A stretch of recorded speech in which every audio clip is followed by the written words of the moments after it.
Era el año 1545. Imagina despertar y descubrir que tu jardín trasero contiene el equivalente a $1 billón en metales preciosos. Eso le pasó a España cuando un conquistador llamado Juan de Villegas tropezó con algo en las alturas heladas de Potosí, Bolivia, que cambiaría el mundo para siempre: el Cerro Rico, una montaña literalmente hecha de plata. Durante los siguientes 100 años, esa montaña sola produciría más plata que todo el mundo conocido antes de su descubrimiento. Cada año, los galeones españoles cruzaban el Atlántico cargados con toneladas de metales preciosos. En Sevilla, el puerto se desbordaba de cofres que hacían palidecer las riquezas de los faraones egipcios. El rey Carlos V, que también era emperador del Sacro Imperio Romano, tenía acceso a más riqueza que cualquier monarca en la historia humana. Pero esa montaña de plata llevaba una maldición que nadie vio venir. Aquí está el primer error, el que plantó la semilla de la ruina total. Juan de Villegas no era economista. Era un soldado con una espada y ambición. Los reyes españoles tampoco entendían de economía. Confundieron extracción con creación. Tener plata y generar riqueza real son dos cosas completamente diferentes. España se convirtió en el primer país en cometer lo que hoy llamamos la maldición de los recursos naturales: extraer riqueza del suelo sin construir capacidad productiva sobre él. ¿Para qué cultivar trigo si puedes comprarlo con plata de Potosí? ¿Para qué forjar herramientas en Toledo si puedes importarlas de Flandes? La nobleza española veía el trabajo manual como algo indigno de su sangre real. Las ciudades se llenaron de hidalgos, nobles arruinados que vivían de rentas mínimas pero se negaban a trabajar. Las fábricas cerraron sus puertas. Los campos quedaron abandonados, creciendo maleza donde antes crecía grano. España se transformó en un conducto financiero gigante. La plata entraba por un extremo desde América y salía por el otro hacia Europa, sin dejar nada a su paso excepto algo invisible pero letal: inflación. En el año 1492, cuando Colón zarpó hacia América, el precio del pan en Madrid costaba 4 maravedíes. Para el año 1600, ese mismo pan costaba 24. Los salarios no subieron al mismo ritmo. Los campesinos abandonaron las tierras porque ya no podían alimentar a sus familias. Las ciudades se llenaron de mendigos que antes habían sido granjeros prósperos. Pero el rey Carlos V no vio el desastre formándose. Tenía guerras que pelear, y para pelearlas necesitaba dinero inmediato, no plata que llegaría en años. Aquí entra nuestro primer personaje clave: los hermanos Fugger, los banqueros más poderosos de Europa. Venían de Augsburgo, una próspera ciudad alemana, y habían financiado a emperadores durante generaciones. Su riqueza era legendaria, su red bancaria se extendía por todo el continente. Carlos V necesitaba dinero urgente para sus guerras: contra Francia por el control de Italia, contra los otomanos que amenazaban Viena, contra los protestantes alemanes que desafiaban a Roma. La plata de Potosí llegaba tarde y en cantidades insuficientes para financiar ejércitos inmediatos. Entonces Carlos hizo algo revolucionario que cambiaría las finanzas para siempre. Pidió prestado contra la plata futura que aún no había sido extraída de la montaña. Los Fugger aceptaron el trato. Prestaron millones de florines a cambio de derechos exclusivos sobre los futuros envíos de plata que llegarían en galeones. Fue el primer ejemplo moderno de lo que hoy llamamos securitización de activos: convertir promesas de recursos futuros en dinero presente que puedes gastar hoy. La jugada funcionó brillantemente a corto plazo. Carlos ganó batallas cruciales, expandió el imperio hasta que el sol literalmente nunca se ponía en sus dominios, pero había plantado una semilla tóxica que germinaría durante generaciones. El imperio español, el más grande de la historia, se había convertido en garantía de préstamos bancarios. Cada galeón que llegaba a Sevilla, cargado de plata, ya tenía dueño antes de tocar puerto: los Fugger de Augsburgo. Y cuando el siguiente rey, Felipe II, heredó el trono en el año 1556, descubrió una verdad aterradora: el Jardín de Oro ya no le pertenecía a España, le pertenecía a sus acreedores. Felipe II asumió el trono en el año 1556, a los 29 años. Era meticuloso, religioso hasta el fanatismo. trabajador incansable que pasaba 16 horas al día revisando documentos en el Escorial. Heredó el imperio más grande de la historia humana, territorios en 4 continentes, ejércitos invencibles, la flota naval más poderosa del mundo. Pero también heredó la deuda más grande que cualquier monarca hubiera visto jamás. En su primer año como rey, Felipe descubrió los números reales. Más del 60% de todos los ingresos de la corona española se destinaban exclusivamente a pagar intereses de deudas contraídas por su padre. No al capital principal, solo a los intereses. Era exactamente como una tarjeta de crédito moderna pagando solo el mínimo mensual, mientras el saldo total sigue creciendo exponencialmente mes tras mes. Felipe convocó a sus consejeros más cercanos en el Palacio Real de Madrid. Las opciones sobre la mesa eran todas brutales: aumentar impuestos a una población ya exhausta que apenas sobrevivía, recortar gastos militares y arriesgarse a perder territorios ante enemigos que esperaban cualquier señal de debilidad, o declarar suspensión de pagos y arriesgar el colapso del sistema financiero europeo. Felipe eligió la tercera opción. El 20 de julio del año 1557, apenas un año después de asumir el trono, España declaró su primera bancarrota soberana oficial en la historia moderna. Los Fugger, que habían prestado millones de florines durante décadas confiando en la plata de Potosí, perdieron fortunas instantáneas. Hubo pánico en Augsburgo. Banqueros se arruinaron de la noche a la mañana. Pero España era demasiado grande, demasiado importante para quebrar completamente y desaparecer. Los banqueros europeos no tenían otra alternativa más que renegociar o perderlo todo, así que renegociaron. Convirtieron deudas de corto plazo en bonos de largo plazo con tasas de interés más bajas, instrumentos financieros llamados juros. Fueron los ancestros directos de los bonos del tesoro modernos que gobiernos emiten hoy. España no pagó su deuda, simplemente la reestructuró, la alargó en el tiempo y siguió pidiendo prestado más. Lo que Felipe II descubrió ese año transformó las finanzas globales para siempre. Si debes lo suficiente dinero, el problema ya no es tuyo, es de tus acreedores que no pueden permitirse tu colapso. Durante los siguientes 40 años, España repetiría el mismo patrón una y otra vez. Bancarrota en el año 1560, otra vez en el año 1575, de nuevo en el año 1596. Cada vez, los banqueros europeos gritaban traición y juraban no prestar más. Cada vez terminaban prestando de nuevo porque no tenían alternativa. ¿Por qué? Porque el sistema financiero de Europa ya dependía completamente de España. Si España colapsaba por completo, arrastraría a la mitad de Europa con ella al abismo. Pero mientras Felipe reestructuraba números en Madrid, algo mucho peor ocurría en las calles de Sevilla, Toledo y Valencia. La inflación se había convertido en un monstruo invisible que devoraba a la gente común.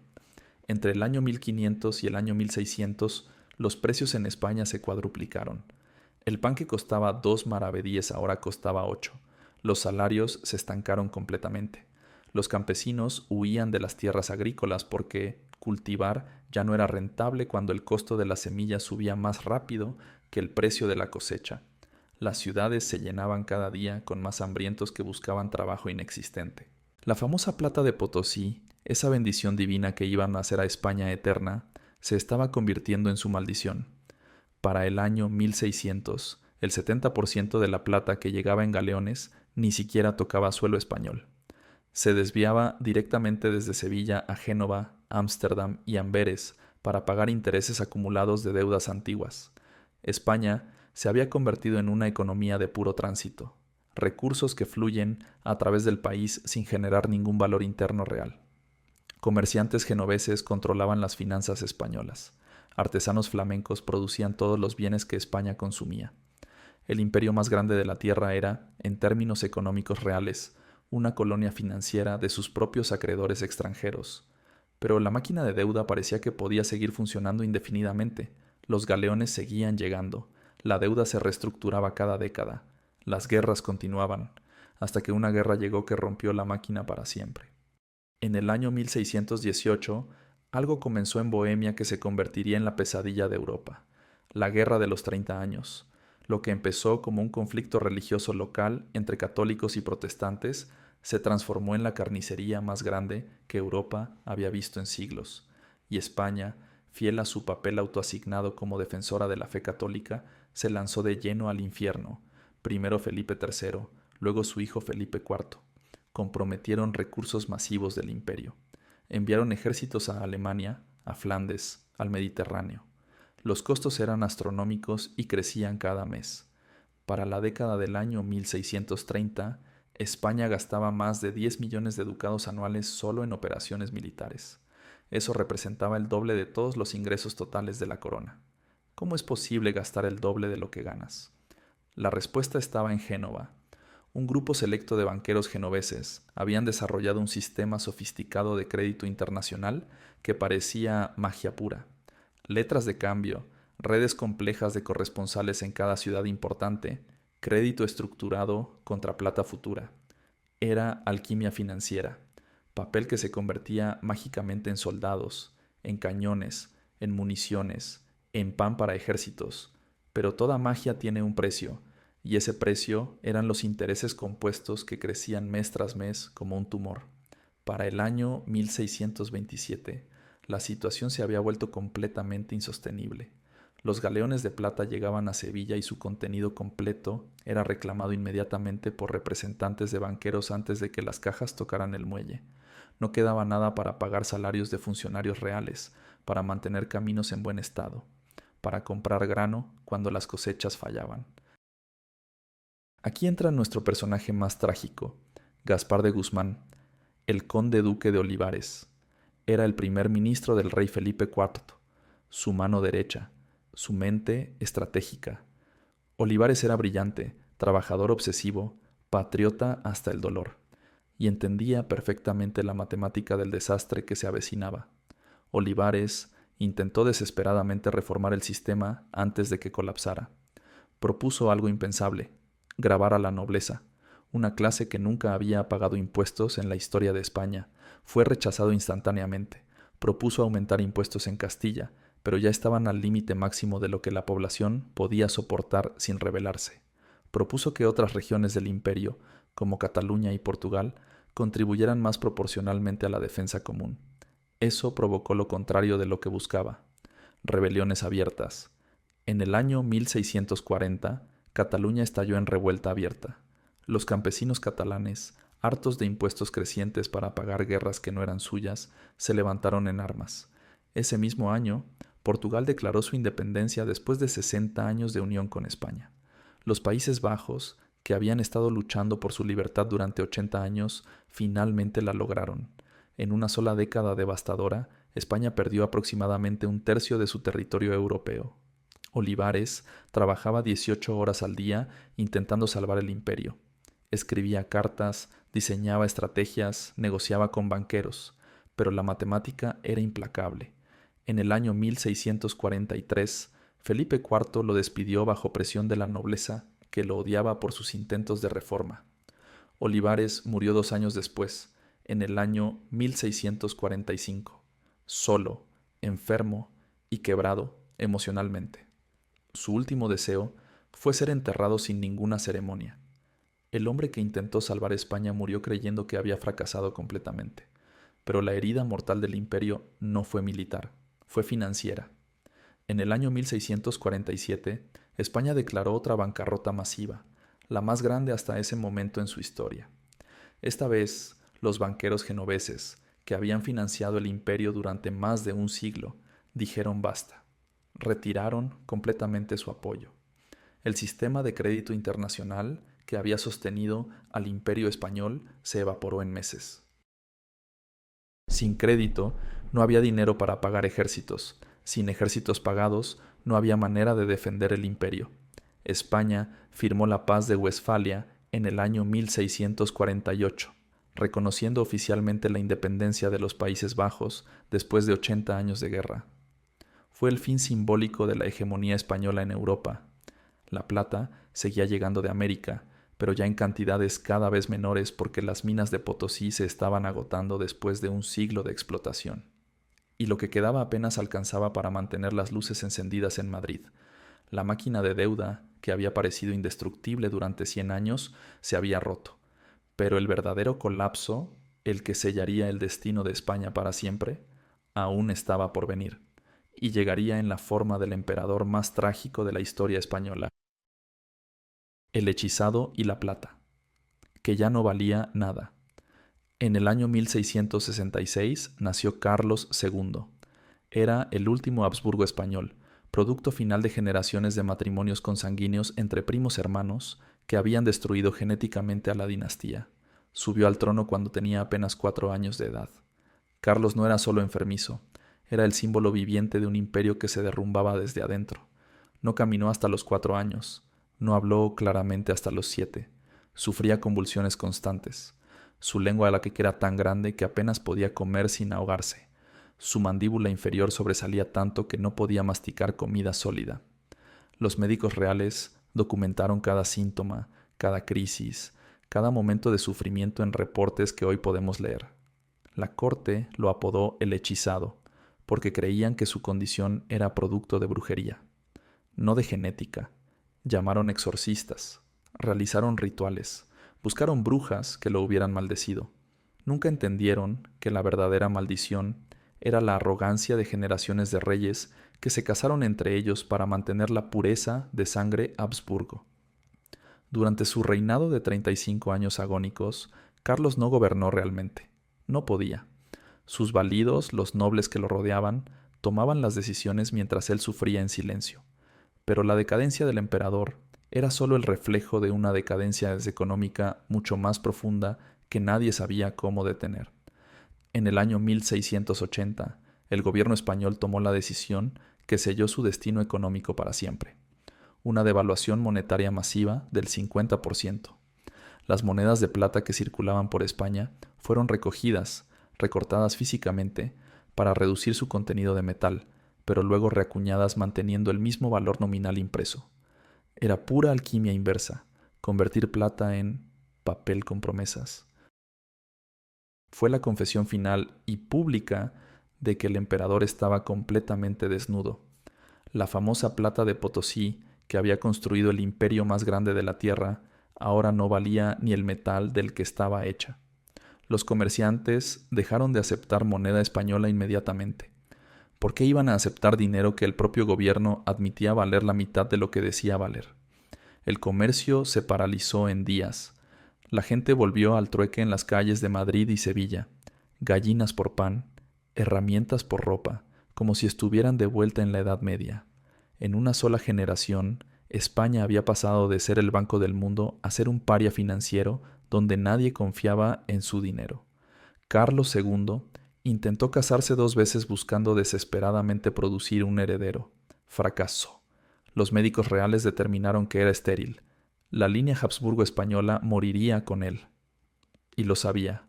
Pasó sus últimos años en agonía física y existencial, sabiendo que era el último, que su sangre corrupta terminaría con él.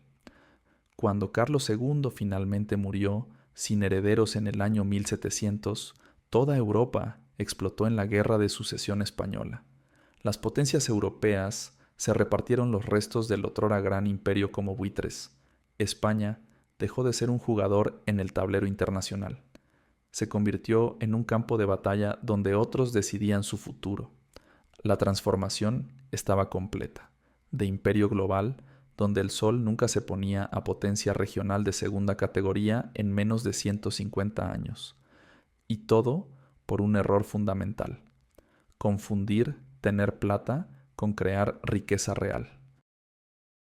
El precio que pagaron los que nunca decidieron. El colapso español no fue abstracto. No fueron solo números en libros contables. Fue sangre, hambre y vidas destruidas. Cuando Portugal se independizó en el año 1640, familias que llevaban generaciones viviendo en ambos lados de la frontera fueron separadas de la noche a la mañana. Comerciantes portugueses en Sevilla perdieron todo de un día para otro. Fueron expulsados, sus propiedades confiscadas, sus negocios cerrados. Ancianos que habían nacido en España pero tenían sangre portuguesa murieron en el camino de regreso a Lisboa, un país que nunca habían conocido. En Cataluña, la rebelión del año 1640 dejó pueblos enteros quemados. Ejércitos españoles entraron masacrando campesinos que se habían atrevido a protestar contra impuestos que no podían pagar. Los campos quedaron sin sembrar durante años. El hambre se extendió. En Barcelona, los registros parroquiales documentan que la población cayó un 30% en una década. No emigraron, murieron. La nobleza española, que se había negado a pagar impuestos o trabajar, comenzó a vender sus palacios pedazo por pedazo. Primero las joyas, luego los muebles, finalmente las paredes mismas. En Madrid, palacios que habían alojado a duques se convirtieron en edificios de apartamentos para familias pobres. Los escudos nobiliarios en las fachadas miraban hacia abajo a mendigos que dormían en las entradas. Para el año 1700, España había perdido Portugal, los Países Bajos, partes de Italia. El comercio que antes fluía a través de Sevilla ahora pasaba por Ámsterdam y Londres. Los banqueros genoveses que habían controlado las finanzas españolas durante generaciones quebraron en masa cuando España dejó de pagar. Génova, que había sido uno de los centros financieros más importantes de Europa, nunca se recuperó completamente. Su edad dorada terminó con el colapso español. Pero lo más trágico fue lo que pasó con la gente común que nunca tomó ninguna decisión. Los campesinos que cultivaban las tierras, los artesanos que hacían zapatos y herramientas, los comerciantes pequeños que vendían en mercados locales. Ellos pagaron el precio de la arrogancia de reyes que nunca conocieron. En el año 1720, 20 años después de la muerte de Carlos II, el PIB per cápita español había caído a la mitad del promedio europeo. Donde antes España lideraba, ahora mendigaba. La población había caído dramáticamente no solo por guerras, sino por hambre y enfermedades que prosperan cuando la economía colapsa. Las minas de Potosí seguían produciendo plata, pero ya no para España. Los nuevos dueños del comercio global eran holandeses, ingleses, franceses, países que habían aprendido la lección que España nunca entendió. La riqueza real no viene de lo que extraes del suelo, sino de lo que construyes sobre él. Hoy, en el año 2025, cuando caminas por Sevilla o Madrid, puedes ver los palacios vacíos, las iglesias barrocas construidas con plata de Potosí. Son hermosas, son monumentos, pero también son tumbas de un imperio que murió de hambre rodeado de montañas de plata. España se recuperó eventualmente, 3 siglos después, pero nunca volvió a ser superpotencia. El poder perdido no regresa. Esa es la verdadera lección del colapso. Cuando la confianza se rompe, cuando admites que tu dinero no vale nada, el mundo nunca te ve igual otra vez. La sombra, que aún nos persigue. La historia española no es solo historia antigua de libros polvorientos. Es el manual de operaciones exacto de cómo los imperios modernos repiten los mismos errores, creyendo que esta vez será diferente. Ya hemos visto las primeras señales en el siglo XXI. En el año 2008, cuando colapsó Lehman Brothers y el sistema financiero global se congeló, los gobiernos del mundo respondieron exactamente como lo hizo Felipe II en el año 1557, imprimiendo dinero, reestructurando deuda y esperando que nadie notara que estaban esencialmente haciendo lo mismo que España había hecho 4 siglos antes. En el año 2020, durante la pandemia, Estados Unidos imprimió más del 20% de todos los dólares en circulación en un solo año. La excusa oficial fue la misma de siempre. Esta vez es diferente. Tenemos mejor tecnología. Entendemos la economía moderna mejor que nuestros ancestros. España también creía que era diferente. Tenían un imperio donde el sol nunca se ponía. Tenían las minas de plata más grandes del mundo. Y colapsaron de todos modos. Hoy, en el año 2025, Estados Unidos gasta más dinero en intereses de su deuda nacional que en defensa militar. Más del 60% de su presupuesto federal ya está comprometido antes de tomar cualquier decisión nueva. ¿Te suena familiar? Es exactamente la misma trampa matemática en la que cayó Felipe II hace casi 500 años. China acumula dólares estadounidenses como reservas de la misma manera que los banqueros genoveses acumulaban certificados de plata española en el siglo XVI. Funcionó perfectamente hasta que dejó de funcionar. Cuando España declaró bancarrota tras bancarrota, los genoveses aprendieron la lección más cara de sus vidas. No importa cuán grande sea tu deudor si finalmente no puede o no quiere pagar. El verdadero problema nunca es la cantidad absoluta de deuda, es la pérdida de capacidad productiva real detrás de esa deuda. España dejó de producir trigo, herramientas, ropa. Se convirtió en importador de absolutamente todo. Estados Unidos ha seguido exactamente el mismo camino durante las últimas 5 décadas. La manufactura se fue a China, los semiconductores a Taiwán, los textiles a Bangladesh y Vietnam. Lo que queda es consumo masivo financiado con deuda, exactamente el mismo modelo que destruyó a España hace 4 siglos. Los paralelos son tan escalofriantes que deberían quitarte el sueño. España combatía guerras en múltiples frentes simultáneamente. Flandes, Italia, Alemania, el Mediterráneo contra los otomanos. No podía permitirse perder ninguna sin admitir debilidad. Estados Unidos tiene compromisos militares en más de 150 países, guerras activas en Medio Oriente, tensiones crecientes con China, defensa de Europa del Este.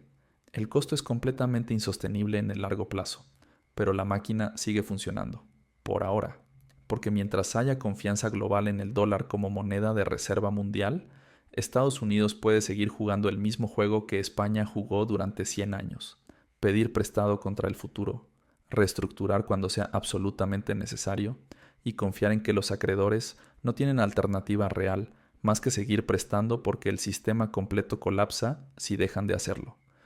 Pero la historia nos enseña una lección implacable. Esa confianza no dura para siempre, y cuando finalmente se quiebra, no colapsa lentamente dándote tiempo de prepararte. Se evapora de la noche a la mañana como pasó en España en el año 1680. Si Estados Unidos alguna vez repitiera el error final de España, la devaluación abierta y admitida de su moneda, las consecuencias serían globales e instantáneas. En la primera hora, los mercados de bonos mundiales se congelarían. Los algoritmos de trading automático detendrían todas las operaciones. Los bancos centrales de 100 países entrarían en pánico simultáneo.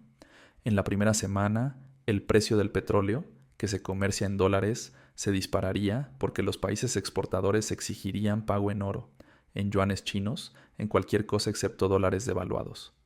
En 2 semanas, las cadenas de suministro globales, que mueven productos de China a Estados Unidos, colapsarían completamente. Los contenedores quedarían varados en puertos porque nadie aceptaría dólares como forma de pago confiable. Las estanterías de los supermercados estadounidenses se vaciarían, no por falta real de productos en el mundo, sino por falta de confianza en la moneda que se usa para comprarlos. La ironía más cruel es que el colapso no sería causado por falta de recursos reales. Estados Unidos sigue siendo increíblemente rico en tierra fértil, en tecnología avanzada, en capital humano educado. El colapso sería causado exclusivamente por la destrucción de algo completamente invisible, pero absolutamente esencial: la fe colectiva en que los números en las pantallas representan valor real. España, en el año 1680, todavía tenía montañas de plata en Potosí, todavía controlaba territorios en 4 continentes, todavía tenía ejércitos, pero nadie en Europa quería su dinero, y sin dinero funcional que la gente acepte voluntariamente, un imperio simplemente no puede operar sin importar cuán grande sea en el mapa. La pregunta nunca ha sido si puede pasar de nuevo. La historia prueba que puede. La pregunta real es cuándo la confianza finalmente se quiebra, porque la historia nos enseña con claridad brutal que siempre lo hace eventualmente. Siempre. La única lección que importa. Los imperios no caen por falta de oro o plata, caen por falta de entendimiento de qué es realmente la riqueza. España tenía montañas enteras hechas de plata y murió de hambre económica. Tenía los mejores soldados de Europa y perdió todas sus guerras importantes. Tenía la moneda más aceptada del mundo y terminó usando trueque de gallinas por pan en las calles de Madrid. La verdadera lección no está escondida en números complicados de libros contables. Está en la ilusión fundamental que destruyó a España. Confundieron extracción con creación real de valor. Confundieron tener riqueza con generar riqueza. Confundieron poder militar temporal con sostenibilidad económica de largo plazo. Todo imperio poderoso aprende esta lección exacta demasiado tarde para salvarse. Puedes comprar tiempo con dinero prestado, pero no puedes comprar verdad económica. Y la verdad es implacable como la matemática. Las promesas que no puedes cumplir eventualmente te destruyen sin importar cuán poderoso creas ser. El mundo no se mueve realmente por la cantidad de oro guardado en bóvedas subterráneas, sino por la confianza invisible en las promesas que ese oro supuestamente representa. Y la confianza es la única forma de riqueza verdadera que ningún imperio puede extraer de una montaña, imprimir en una máquina o conquistar con un ejército. Solo puede ganarse día a día con acciones consistentes, y puede perderse en una sola noche con una decisión estúpida. España la perdió. La pregunta que debería quitarte el sueño es simple. ¿La recordaremos nosotros a tiempo? ¿O repetiremos el mismo error esperando resultados diferentes? Si esta historia te hizo ver el presente de una manera completamente diferente, suscríbete a Moneda Oculta, porque las historias que los poderosos no quieren que conozcas son exactamente las que más necesitas escuchar para entender tu propio futuro.